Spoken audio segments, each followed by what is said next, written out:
a paz esteja conosco. Agradeço a presença de cada um de vocês, agradecendo também a Deus e aos bons espíritos que nos incluem. Mais uma vez juntos aqui para fazer reflexões em torno desses assuntos que são tão importantes, que é o estudo da doutrina espírita. Hoje nós estamos fazendo a leitura e as reflexões da Revista Espírita. Estamos dando continuidade da Revista Espírita de 1858, já a terceira revista, que é do mês de março, e nós estamos aqui com um artigo intitulado Confissões de Luís XI, História de sua vida, ditada por ele mesmo, a senhorita Hermance Dupont. Falando da história de Joana d'Arc, ditada por ela mesma, e da qual nos propomos citar diversas passagens, dissemos que a senhorita Dufour havia escrito da mesma maneira a história de Luís XI. Esse trabalho, um dos mais completos no gênero, contém documentos preciosos do ponto de vista histórico. Nele, Luís XI revela-se o profundo político que conhecemos, mas, além disso, dá-nos a chave de vários fatos até hoje inexplicáveis. Do ponto de vista espírita, é uma das mais curiosas mostras de trabalhos de fôlego produzidos pelos espíritos. A esse respeito, duas coisas são particularmente notáveis: a rapidez de execução. 15 dias foram suficientes para ditar a matéria de um grosso volume. E, em segundo lugar, a lembrança tão precisa que um espírito pode conservar dos acontecimentos da vida terrestre. Aos que duvidarem da origem desse trabalho e o creditarem à memória da senhorita Dufour, responderemos que seria preciso, com efeito, da parte de uma menina de 14 anos, uma memória bem fenomenal e um talento de precocidade não menos extraordinário para escrever de uma assentada uma obra dessa natureza. Mas supondo que assim o fosse, perguntamos onde essa criança teria haurido as explicações inéditas da nebulosa política de Luís XI e se não teria sido mais conveniente a seus pais atribuir-lhe o mérito. Das diversas histórias escritas por seu intermédio, a de Joana d'Arc é a única que foi publicada. Fazemos votos porque as outras vos sejam logo, e lhes predizemos um sucesso tanto maior quanto difundidas se acham hoje as ideias espíritas. Extraímos da de Luís XI a passagem relativa à morte do conde de Charolais. Olha, a partir de aqui vocês me perdoem, porque eu não sei fazer as pronúncias corretas desses nomes. Então eu vou ler do jeito que está escrito aqui, né? Ou do jeito que a minha cabeça acha que é o francês, né? Mas antes da gente fazer a leitura, é importante ver aqui esse comentário de Kardec, né? Então, lembrando que na revista Espírita de janeiro deste mesmo ano, que é o primeiro ano da revista, o primeiro mês, né? Então, lá em janeiro, ele escreve um artigo, História de Joana d'Arc, ditada por ela mesma, a senhorita Hermance Dufour. Só que aqui ele está falando do livro que foi publicado. Esse livro ele foi publicado originalmente, o de Joana d'Arc, tá?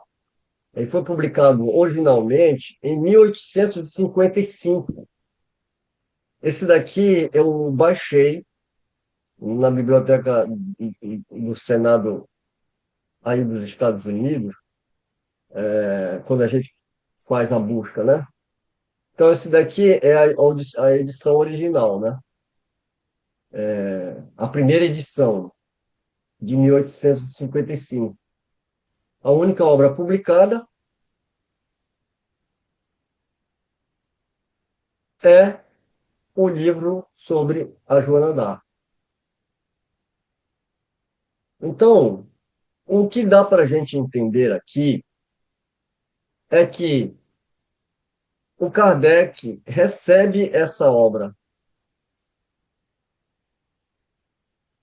da Hermans e ele então resolve publicar um artigo, que é justamente isso aqui, é o primeiro artigo, Confissões de Luís XI, História de sua vida. Primeiro ele vai trazer aqui as coisas que impressionam nesse trabalho. Primeiro, o detalhe, a riqueza de detalhes sobre Luís XI, a forma como ele dita essa obra, né, como um político que ele foi, como um rei que ele foi, para uma menina de 15 anos, ou de 14 anos. Ou seja, o que impressiona é que uma menina, por mais imaginação que ela tivesse, ela não teria esse alcance intelectual para fazer uma obra dessa.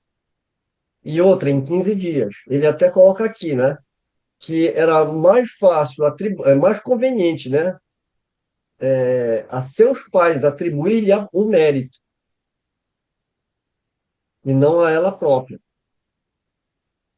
E ele fecha aqui, né? Os historiadores, defrontando-se com o fato histórico de que Luís XI deu ao conde de Charolais a tenência geral da Normandia, confessam não compreender por que o rei, que foi tão grande político, haja cometido tão grande falta. Bem, para a gente entender isso aqui, primeiro, se trata da história da França. Então, qualquer bom francês vai, pelo menos, saber da história do seu próprio país. Para a gente já fica bem mais difícil, né? Então, aqui ele cita, numa nota de rodapé, a história da França. A história da França é uma obra que foi iniciada por Velho, né, que está na nota de rodapé. Então, a história da França, desde o estabelecimento da monarquia até o reinado de Luís XIV. Ou seja, conta toda a história, né, da França nesse período. Então, a história de França, depois do estabelecimento da monarquia, aliás, desde, né, o estabelecimento da monarquia até o reinado de Luís XIV. É uma obra de referência da historiografia francesa do século XVIII, notável pelo seu método e longevidade, que envolveu três autores principais ao longo de várias décadas. Autoria e cronologia da publicação. A obra foi um esforço sequencial, com cada autor assumindo o projeto após a morte do anterior. Então, naquela citação que Kardec coloca, História da França, e coloca o sobrenome, né, de Paul François Velho, né, ele se refere a essa publicação. Mas Velho, ele iniciou a obra. Ele publicou os primeiros 6 volumes entre 1755 e 1759. O trabalho dele cobriu a história desde as origens da monarquia até o final do século XVIII. Ele pretendia uma abordagem mais crítica e baseada em fontes do que os seus antecessores. Mas o Velho ele falece em 1759 e não termina essa obra. Quem continuou o trabalho de Velho foi Claude Villaret, a partir de 1760. Então, ele vai publicar mais 10 volumes, volume 7 ao 16, até 1768, abrangendo a história até o reinado de Carlos IX. Villaret era historiador e dramaturgo e manteve a metodologia de Velho, utilizando arquivos da Biblioteca do Rei. Aí, Villaret morre em 1768. E quem assume a continuação da obra, né, é o Jean-Jacques Garnier. Ele assume logo após a morte de Villaret. Garnier foi responsável pelos volumes finais, que são volumes 17 a 32, que levaram a narrativa até 1643, que é o ano da morte de Luís XIII e o início do reinado de Luís XIV. A conclusão da obra estendeu-se até cerca de 1786, né? Então, essa obra é uma obra que foi assim pioneira, né? Pelo seu conteúdo, pela metodologia, e aqui fala um pouquinho do rigor e das fontes, o estilo, o âmbito, o legado e o impacto dessa obra, né? Eu vou deixar esse documento aqui para vocês baixarem na descrição do vídeo de hoje, né? Porque aqui já tem mais informações a respeito da obra e dos seus autores. Mas o que eu queria trazer aqui, né, primeiro a citação de Kardec. Então, Kardec ele está citando exatamente essa obra que eu acabei de apresentar para você. Como se trata de uma obra mediúnica, o que vai acontecer aqui? Vai acontecer que essa obra vai acabar trazendo fatos que não podem ser comprovados pela história. É a palavra do espírito e do médium. Vamos agora um pouquinho mais para o artigo.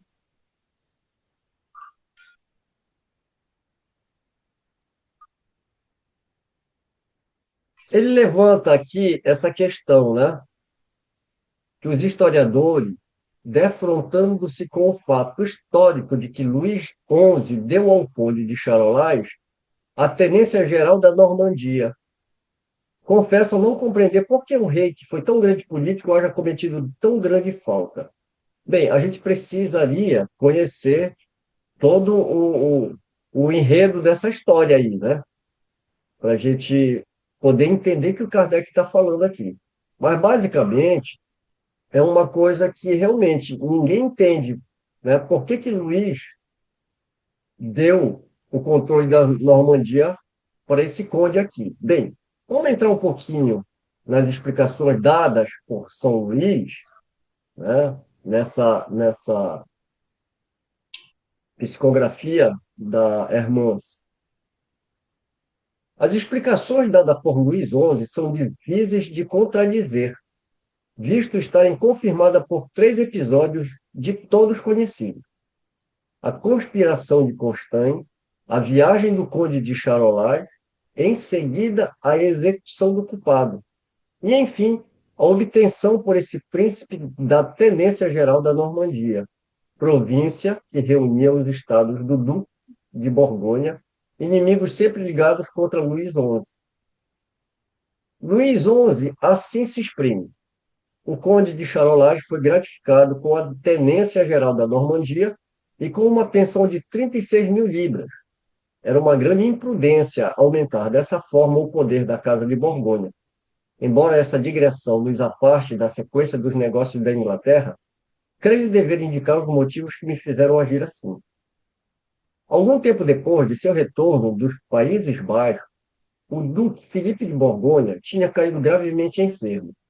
O conde de Charolais amava verdadeiramente seu pai, apesar dos desgostos que lhe havia causado. É verdade que seu caráter, ardente, impetuoso e, sobretudo, minhas pérfidas insinuações, poderiam desculpá-lo. Cuida dele com uma afeição toda filial e não deixa nem de dia nem de noite a cabeceira de seu leito. O perigo do velho duque me levara a sérias reflexões. Eu odiava o conde e acreditava ter tudo a temer dele. Aliás, não tinha senão uma filha de tenra idade, o que ocasionou, após a morte do duque, que parecia não dever viver muito tempo. Uma minoridade que os flamengos, sempre turbulentos, teriam tornado extremamente tempestuosa. Eu poderia ter me apoderado facilmente, se não de todos os bens da Casa de Borgonha, ao menos de uma parte, seja disfarçando essa usurpação com uma aliança, seja lhe deixando tudo quanto a força tem de mais odioso. Havia mais razões do que era preciso para mandar envenenar o conde de Charolais. A ideia de um crime, aliás, não me chocava mais. Então, é essa parte aqui que ele, né, o próprio Luís XI está narrando, né? Consegui seduzir o copeiro do príncipe, Jean Constant. A Itália, de algum modo, era o laboratório dos envenenadores. Foi para lá que Constant enviou Jean Vive, que havia conquistado graças a uma soma considerável, a qual deveria ser-lhe paga quando retornasse. Dive quis saber a quem se destinava o veneno. O copeiro teve a imprudência de confessar que era para o conde de Charolais. Depois de ter dado conta de sua tarefa, Vive apresentou-se para receber a importância prometida. Mas, longe de lhe pagar, Constânia o cobriu de injúrias. Furioso com essa recepção, Vive jurou vingar-se. Foi encontrar-se com o conde de Charolais, confessando-lhe tudo o que sabia. Constânia foi preso e conduzido ao castelo de Quipemonde. O medo da tortura o fez confessar tudo, exceto minha cumplicidade, talvez esperando que eu intercedesse por ele. Já se achava no alto da torre, local destinado ao suplício, e já se preparavam para o decapitar quando externou o desejo de falar ao conde. Contou-lhe então o papel que eu havia desempenhado nessa tentativa. Apesar do espanto e da cólera que experimentou, o conde de Charolais calou-se, e as pessoas presentes não puderam fazer senão conjecturas vagas, fundadas nos movimentos de surpresa que o relato provocou. Malgrado a importância dessa revelação, Constant foi decapitado e seus bens confiscados, mas restituídos à sua família pelo Duque de Borgonha. Seu delator experimentou a mesma sorte, devido, em parte, à resposta imprudente que deu ao príncipe de Borgonha. Havendo este perguntado caso a soma prometida lhe tivesse sido paga, se teria denunciado o complô, teve ele a inconcebível temeridade de responder que não. Quando o conde veio a Tours, pediu-me uma entrevista particular. Nela deixou extravasar todo o seu furor e me cobriu de censuras, ou seja, o conde de Charolais, né, ao rei, ao Luís XI.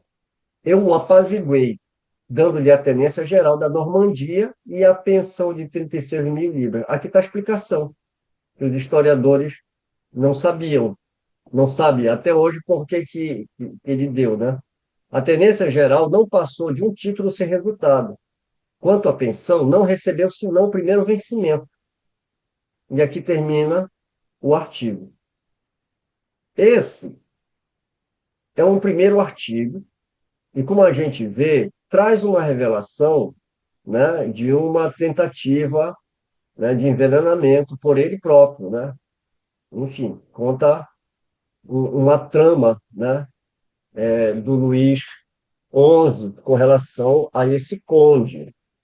A gente fez uma pesquisa para saber historicamente o que é narrado. Aqui são relatos históricos.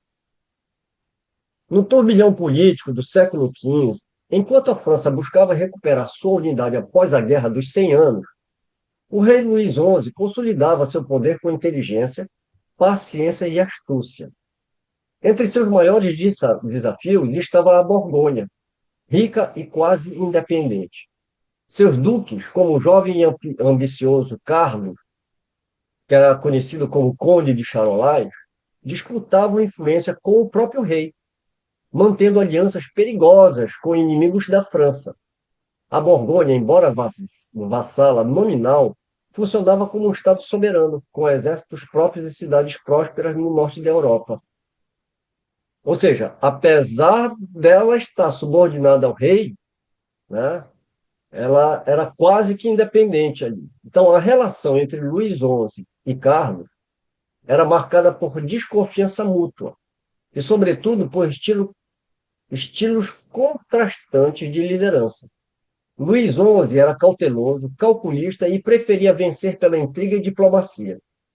Carlos, pelo contrário, agia com ímpeto guerreiro, movido pelo orgulho e pela força bruta, confiando na coragem e na rapidez de suas decisões militares para impor sua vontade.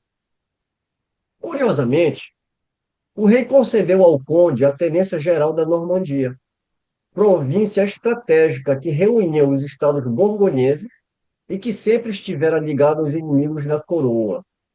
Um gesto que os historiadores até hoje consideram difícil de entender. No entanto, Luís XI possuía razões calculadas, reveladas por três episódios conhecidos. A conspiração de Constância. Luís XI desarticulou uma trama contra a coroa, mostrando que podia neutralizar inimigos sem expor-se a riscos diretos. A viagem do Conde de Charolais. Após a execução do principal conspirador, Carlos foi chamado a uma visita diplomática, em que sua lealdade poderia ser testada e vigiada.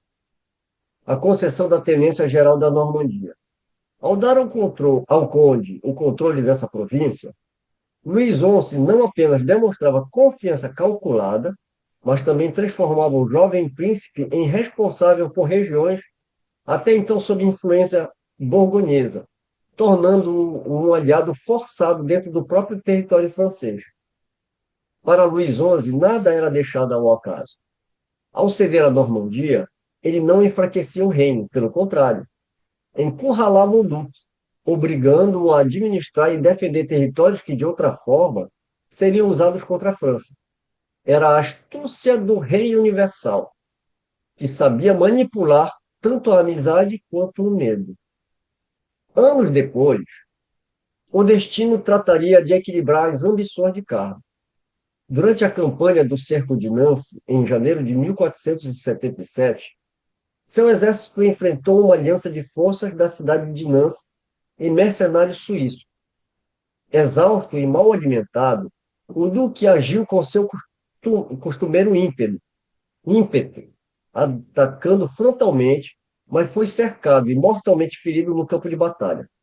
Seu corpo só foi encontrado dias depois, reconhecido por detalhes das vestes e cicatrizes que marcavam seu rosto. A derrota não apenas selou a morte do duque, mas também marcou o fim da independência prática da Borgonha. Quando Luís XI recebeu a notícia, murmurou com amarga ironia: "O senhor livrou-me de meu pior inimigo, agora posso dormir em paz." Com a morte de Carlos, a Borgonha perdeu sua autonomia de fato e grande parte de seus territórios foi incorporada à França. O episódio da tenência da Normandia revela não apenas a ousadia e o ímpeto do jovem conde, mas também a sagacidade e paciência estratégica de Luís XI, que sabia transformar potenciais ameaças em instrumentos de poder e manter seu reino unido sem recorrer sempre à guerra aberta. Esse daqui é um relato histórico sobre esse acontecimento e com esse conde, e como é o desfecho que a história reconhece, né, nos anais da história. Bem, vocês devem estar se perguntando por que eu me dei tanto trabalho de fazer essas pesquisas. Eu fiquei pensando o seguinte: por que Kardec ele vai publicar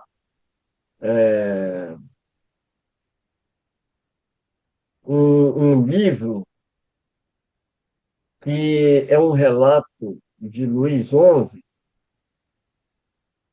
Qual que seria o propósito de Kardec estar escrevendo uma obra como essa? Aí eu fui fazer uma pesquisa para saber se ele chegou a publicar esse livro, que ele recebe da Hermance, né? Então, provavelmente, como ele fala que era uma matéria de um grosso volume, provavelmente é um livro de umas 400 páginas. Então, se ele recebe um livro de 400 páginas, eu fiquei com a pulga atrás da orelha. Por que ele não publicou? Ou será que ele publicou? ou ele não publicou, ou a própria irmã se foi lá e publicou. Por quê? Porque o primeiro livro que ela psicografou sobre uma personalidade morta, que era da Joana d'Arc, como a gente apresentou já no início do estudo, foi publicado em 1855. Então, quer dizer, praticamente Kardec estava iniciando os trabalhos, provavelmente não conhecia Hermance. Mais tarde, na Revista Espírita, ele vai incluir esse livro, mas ele vai citar um livro que já existia. Aí eu fiquei me perguntando, mas qual é a importância, então, de uma obra desse porte? Porque aí ele, na Revista Espírita de Janeiro, ele fala da obra de Joana d'Arc, e agora, em março, ele vai falar sobre a história de sua vida, que é de Luís XI, ditada por ele mesmo, a senhora Hermance do Fogo. Aí, então, eu fui fazer uma busca na Revista Espírita para ver se ele tinha chegado a publicar mais coisas sobre Luís XI. Então, além desse artigo aqui, de março, a gente vai encontrar um segundo artigo na Revista Espírita, de maio de 58.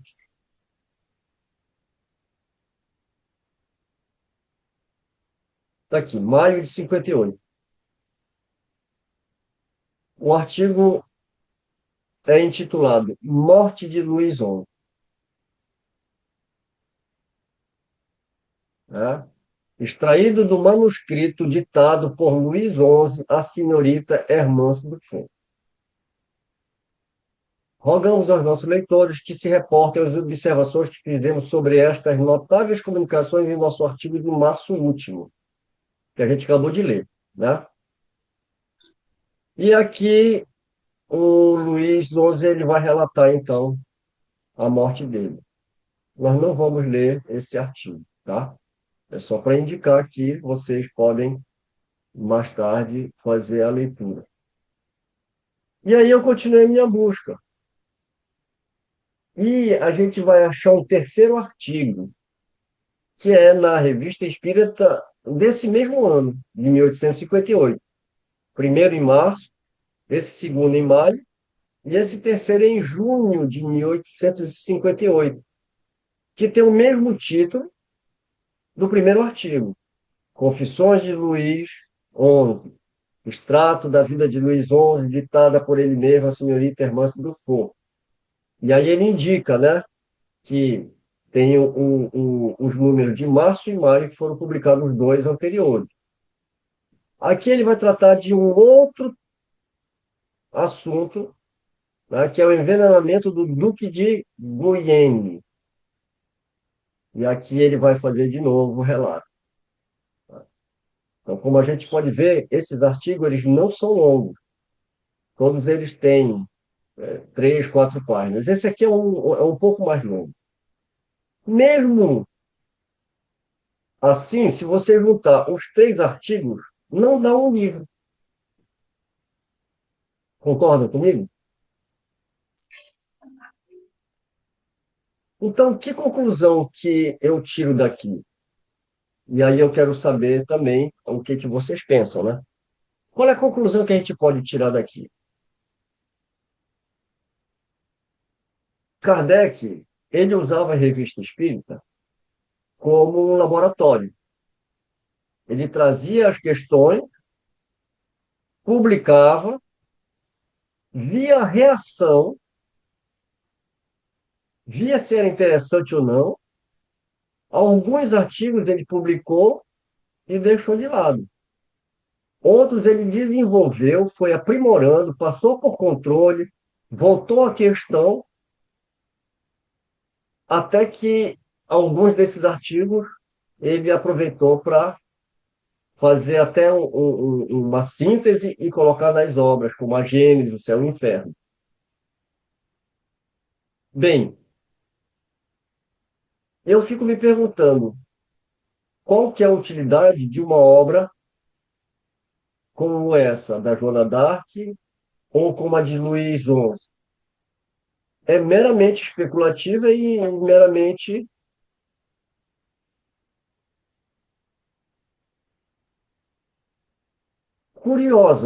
curiosidade, né?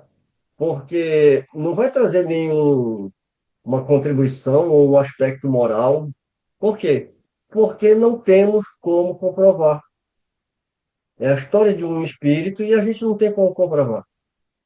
Eu tenho uma hipótese, e aqui é uma questão de hipótese, né?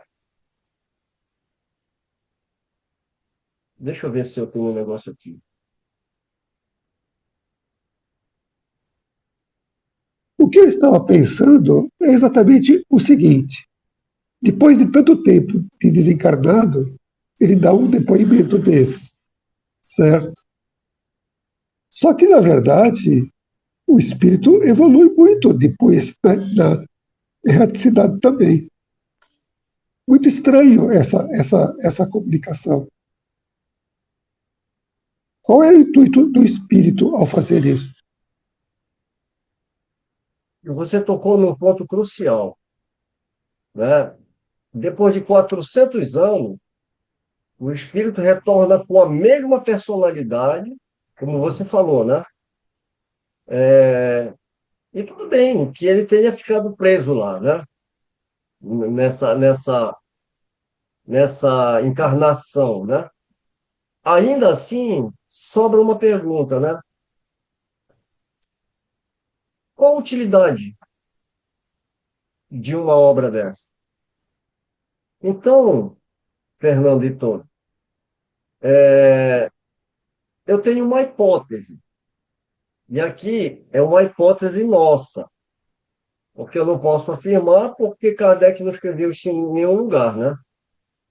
Mas, conhecendo um pouco a maneira como o Kardec ele fazia os seus ensaios, fazia os seus estudos, como ele analisava as coisas, por ser uma pessoa muito racional, e, e o papel que a Revista Espírita tinha, que era justamente desse grande laboratório de ideias. Então, o Kardec traz um assunto ali, aquele assunto ele fica quietinho ali no canto dele, ou ele desenvolve aquilo ali, né, e acaba de, nessa apresentação, o que era uma hipótese, ele passa a usar já como um fato, né? Mas depois de ter passado pelo crivo da razão, de ter passado também pelo controle e tudo mais. Então, conhecendo essa metodologia do Kardec, é o que nos deixa intrigado com relação a essas obras, porque qual é o sentido dessas obras? Né? Então, porque alguém pode falar disso, mas ele escreveu o Joana d'Arc, foi o que eu pensei também, né? Escreveu não. Ela escreveu um livro, Joana d'Arc. Tá, mas quando ela escreveu, por isso que eu fui atrás do ano dessa publicação, né, para ver se era o Kardec que tinha publicado ou se tinha alguma coisa a ver com o Espiritismo. Não, ela publicou em 55 e é uma publicação independente, né? Independente do Espiritismo, independente de Kardec. Kardec anuncia isso em 58. O livro foi escrito em 55. Teve uma segunda edição em 60. Agora, lógico que uma obra dessa, pelos fatos que impressionam, serve como uma prova de que existem espíritos que estão falando do além-túmulo.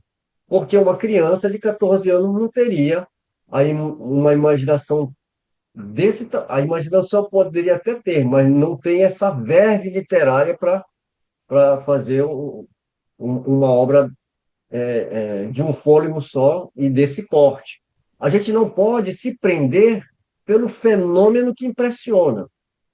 A gente tem que tirar daí o que é proveitoso desse fenômeno, porque nem todo fenômeno é proveitoso, convenhamos, né?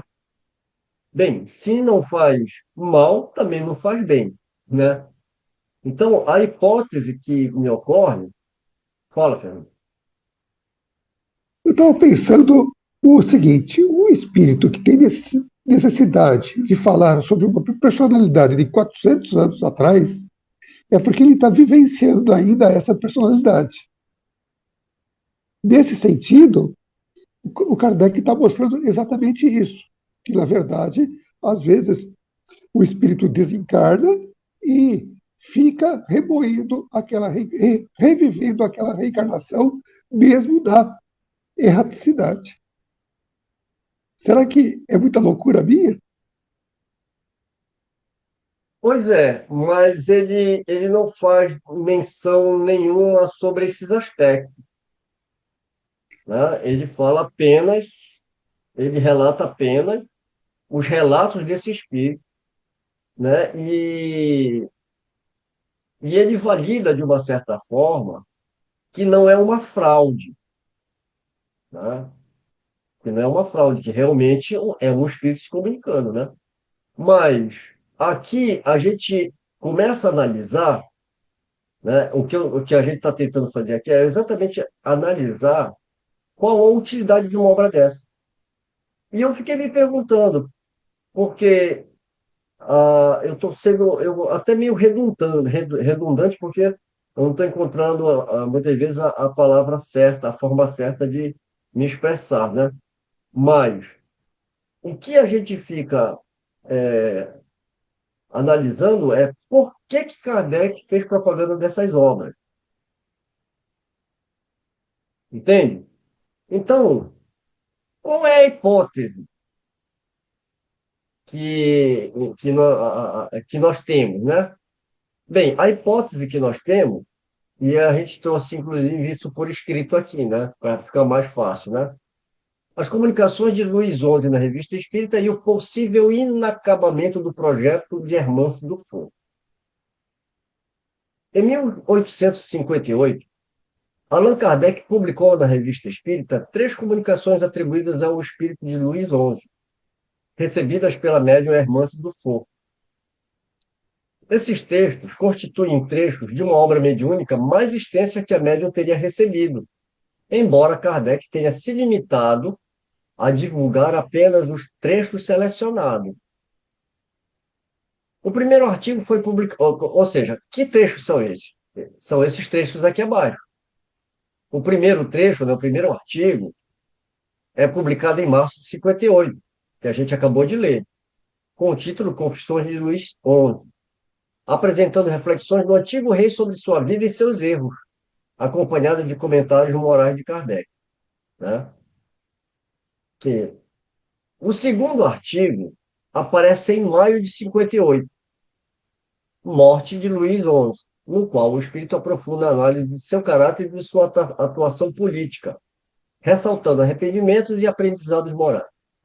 A terceira e última comunicação foi publicada em junho de 58, sob o título Confissão de Luís XI, que né, praticamente o mesmo título do primeiro artigo, encerrando a sequência de publicações e reforçando os elementos de reflexão moral e espiritual, sem acrescentar novos conteúdos de relevância doutrinária. Após a publicação desses 3 artigos, Allan Kardec não retomou mais o tema, mesmo tendo a médium recebido o livro completo. É plausível supor que ele tenha decidido encerrar a divulgação por perceber que, embora interessante do ponto de vista histórico, os textos não apresentavam ensinamentos ou repercussão suficientes para justificar a continuidade das publicações na revista. E depois, isso é 1858, primeiro ano da revista, e um ano depois de ser publicado o Livro dos Espíritos. E nunca mais ele toca em assunto de obra mediúnica nenhuma. Então, no meu ponto de vista, é porque ele sabe que, né, não há uma relevância, né, de se trazer obras com esse cunho, né? Bem, para fechar o nosso estudo de hoje, eu quero ressaltar uma coisa aqui. É muito comum as pessoas fazerem confusões sobre Luís, São Luís, né? O patrono lá e o mentor da Sociedade Parisiense de Estudos Espíritas, com esse Luís aí. porque tem dois Luís, né? Aliás, a França teve mais Luís do que não sei o que de rei, né? É Luís um, dois, três, quatro, cinco, né? Então, os Luíses que aparecem na doutrina espírita são dois, né? Pelo menos, que a gente conhece, que é Luís IX e o Luís XI. Então, para fechar o nosso estudo, vamos deixar bem claro de que Luís estamos falando. Estamos falando do Luís XI, o rei, que era conhecido como o Prudente, e não de Luís IX, ou nove, né? O santo. Vamos falar primeiro do Luís IX. O rei conhecido como São Luís é Luís IX de França. Ele reinou de 1226 até sua morte em 1270 e é o único monarca francês a ter sido canonizado pela Igreja Católica. Por isso que ele é São Luís. Ele é um santo da Igreja, ele foi canonizado, né? E o Luís XI, o rei que a gente acabou de ler, a história, não, né? A sua canonização ocorreu em 1297 pelo Papa Bonifácio VIII, devido à sua profunda piedade, justiça, caridade, por ter liderado a sétima e a oitava cruzadas. E, aliás, era uma coisa que eu sempre ficava pensando, né? Poxa, as cruzadas, aquelas guerras medievais tão violentas, né? Como é que pode, né, um cara ser considerado santo tendo participado de uma cruzada? Bem, mas não é bem assim, né? Vamos lá. Principais razões para a sua santificação: piedade e devoção. Luís IX era conhecido pela sua profunda fé cristã. Participava diariamente em várias missas e orações. Justiça.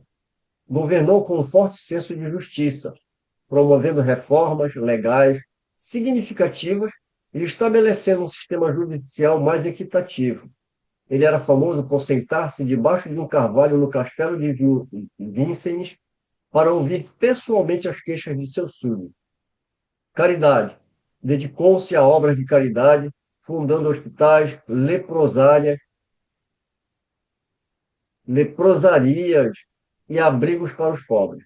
Servia refeições aos necessitados e cuidava dos doentes. Cruzadas. Liderou duas cruzadas, a sétima e a oitava, para a Terra Santa. Morreu de desinteria durante a oitava cruzada em Tunis, em 1270. Foi canonizado pelo Papa Bonifácio VIII em 1297, apenas 27 anos após a sua morte, tornando-se São Luís de França. A sua festa litúrgica é celebrada a 25 de agosto. Né? E Luís XI, o príncipe moderno, né? Em contraste com Luís, em contraste, né, com o São Luís, Luís XI, que reinou de 1461 a 1483, reinou mais de 2 séculos, que reinou mais de 2 séculos depois do Luís IX, né? Encarnou a transição para a Era Moderna, conhecida como o Prudente, ou até a Aranha Universal, pelos seus métodos. Ele era a antítese de São Luís em termos de estilo de governação. Pragmatismo e maquiavelismo. Seu governo baseava-se na astúcia, na diplomacia secreta, na espionagem e na real política, mais do que na moralidade. O fim justificava os meios para ele. A gente, naquele pedacinho da história que a gente leu, a gente vê, né, que ele é mais astuto do que centralização do poder, desenvolvimento econômico, legado, né? Eu não vou ler toda essas características do Luiz XI, porque eu acho que o intuito aqui é só fazer que a gente entenda que São Luís é o rei Luís IX, né? Ou Luís IX. Esse rei Luís XI que aparece aqui não é o mesmo. Só para a gente fazer essa diferença. A gente vai ficando com esse artigo, com essas reflexões. Nós voltamos, então, no próximo estudo, dando prosseguimento à Revista Espírita de março, O próximo artigo é este aqui que está aqui na tela.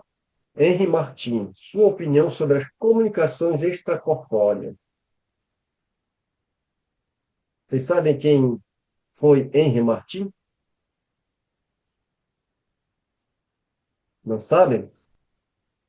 Pois então pesquisem e no próximo estudo vocês me tragam aqui para que a gente possa, né, discutir sobre a opinião deles sobre as comunicações extracorpóreas.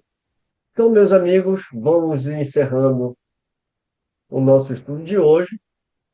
Mais uma vez agradecendo a Deus, agradecendo a presença de cada um de vocês, e que nós possamos nos encontrar no próximo Revista Espírita. Um beijo no coração de todos e até lá.